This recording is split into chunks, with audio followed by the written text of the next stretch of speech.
The American Civil War is often remembered as a conflict of armies.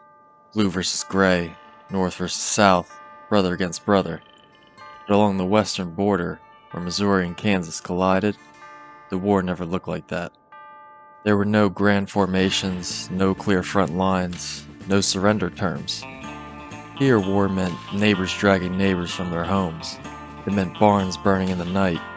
It meant executions carried out not by generals, but by young men who knew their victims by name. In this lawless borderland, civil war became something closer to tribal warfare, intimate, personal, and merciless. And from this chaos emerged one man whose violence shocked even a nation already accustomed to bloodshed. His name was William T. Anderson, but history remembers him as Bloody Bill.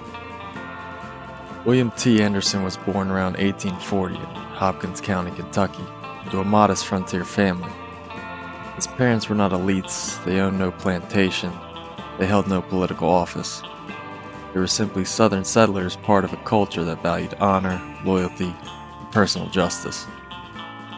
When the family moved west into Missouri and later Kansas Territory, they entered one of the most dangerous regions in America. Kansas in the 1850s was not governed by law, it was governed by fear. Pro-slavery and abolitionist settlers formed armed militias. Polling places were attacked, judges were intimidated, murder was often answered with more murder. Young William Anderson grew up watching adults solve disputes with guns. Violence was not abnormal, it was expected. By his late teens, Anderson had already crossed lines that many never would. There are credible accounts that he killed a Native American man during a confrontation, an act he reportedly showed no remorse for. Soon after, Anderson turned to horse theft, one of the most dangerous crimes on the frontier. Horse thieves were hunted, they were lynched, they were rarely spared. Yet Anderson succeeded, not because he was lucky, but because he was cautious, calculating, ruthless when necessary. This period matters. It shows that Anderson was already comfortable with violence long before the Civil War fully erupted. The war didn't corrupt him from nothing. It amplified what was already there. Probably the most important moment in Anderson's life came in 1862. Former family acquaintance, Judge A.I. Baker, had aligned himself with Union authorities. Baker issued warrants against known Confederate sympathizers, including Anderson's associates. When Anderson's father confronted Baker at the courthouse, he came armed. Counts vary, but the outcome does not. Judge Baker shot him dead. Killing was ruled self-defense. For William Anderson, legality meant nothing. The Union had killed his father, and the law had protected the killer. Revenge had to follow. On July 2, 1862, Anderson and his brother tracked Baker to his store. They barricaded the exits and set the building on fire. As Baker and his brother-in-law burned alive, Anderson reportedly watched without expression. This was no longer frontier crime. This was ritualized vengeance. After the killing of Baker, Anderson fully committed to guerrilla warfare. He joined Quantrill's Raiders, a Confederate-aligned group operating beyond any formal chain of command. Guerrilla warfare stripped away restraint. There were no prisoners, no exchanges, no quarter. Anderson distinguished himself immediately. Union soldiers noted he closed distance deliberately. He preferred executions at close range, and he never spared wounded men. Then came the Kansas City jail collapse. Anderson's sisters were in prison. The building collapsed. One died, another was crippled. Rumors spread that Union guards deliberately weakened the structure. However, there was never any real proof. But in war, especially a war without rules, belief often matters more than truth. From this point forward, witnesses began to describe a change in William Anderson. The hesitation was gone. The anger no longer flared and faded. It settled. Killing became automatic, sometimes carried out without provocation, without visible emotion, and without regret. What had once been revenge hardened into routine, and when violence becomes routine, it no longer seeks justice. It seeks expression.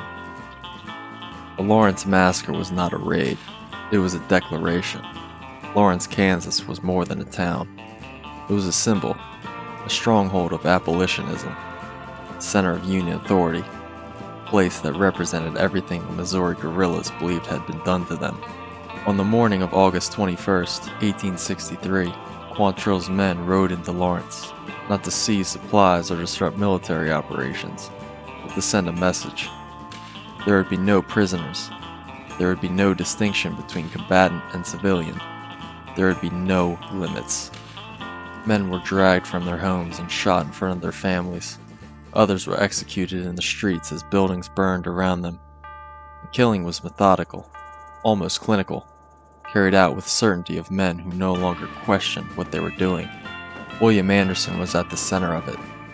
Witnesses later recalled that he moved calmly through the town, killing repeatedly, showing neither excitement nor rage.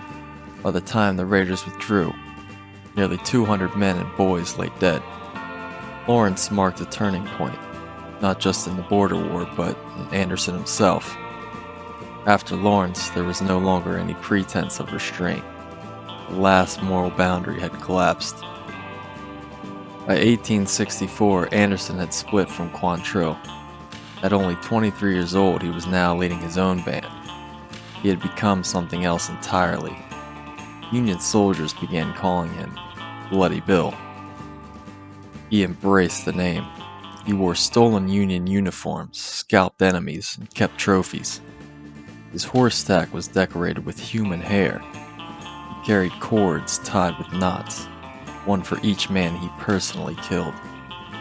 Young men followed him, among them the famous outlaw Jesse James. This was no longer war, it was cult violence.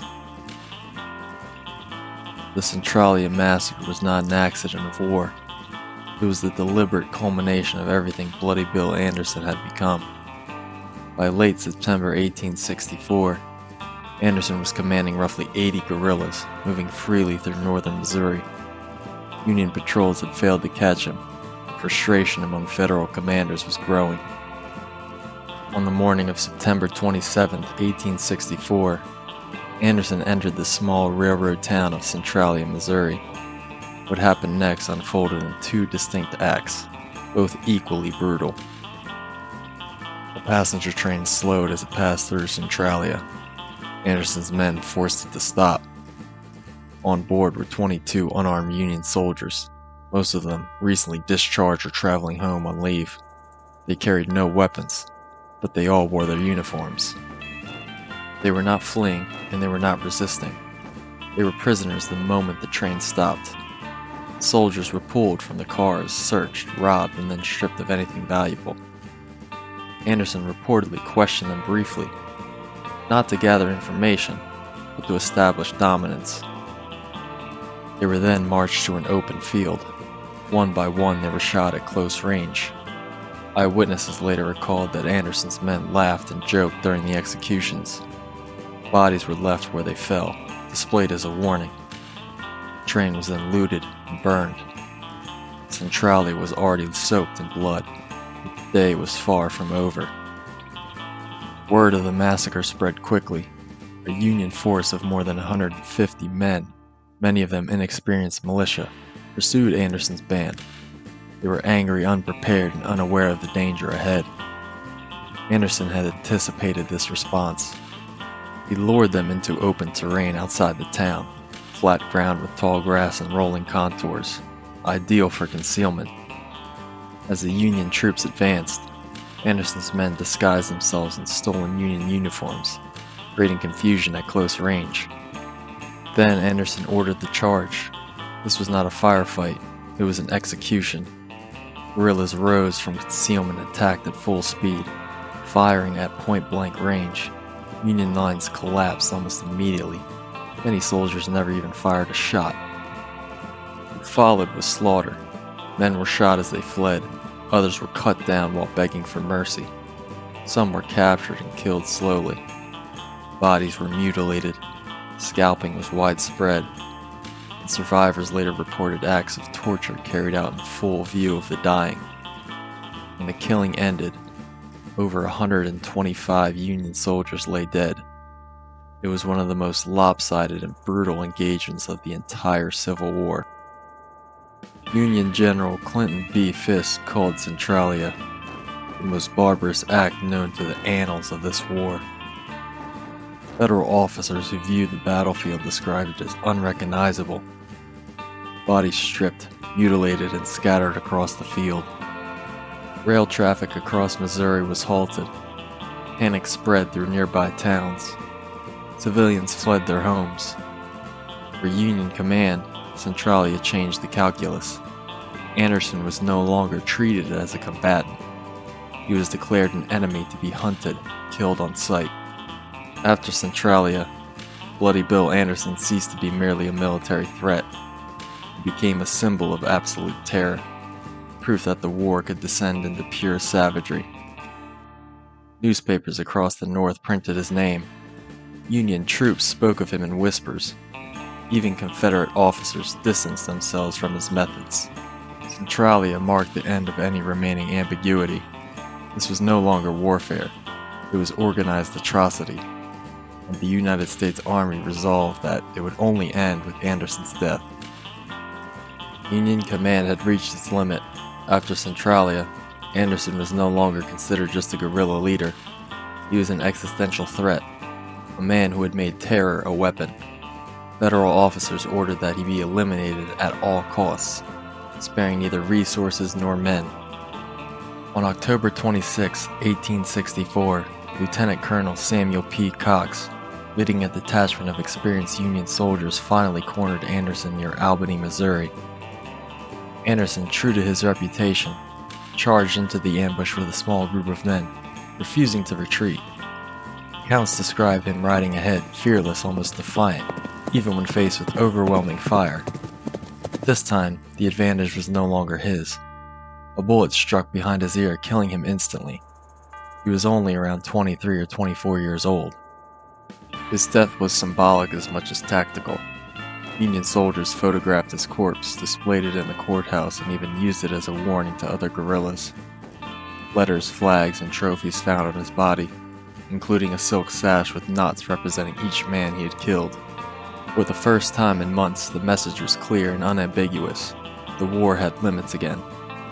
The chaos that Anderson personified, the unrestrained violence, the terror that blurred the line between soldier and outlaw, would not go unchecked. The death of Bloody Bill Anderson did not end his influence. In many ways, it released it. When the Civil War ended, the United States did not simply return to peace.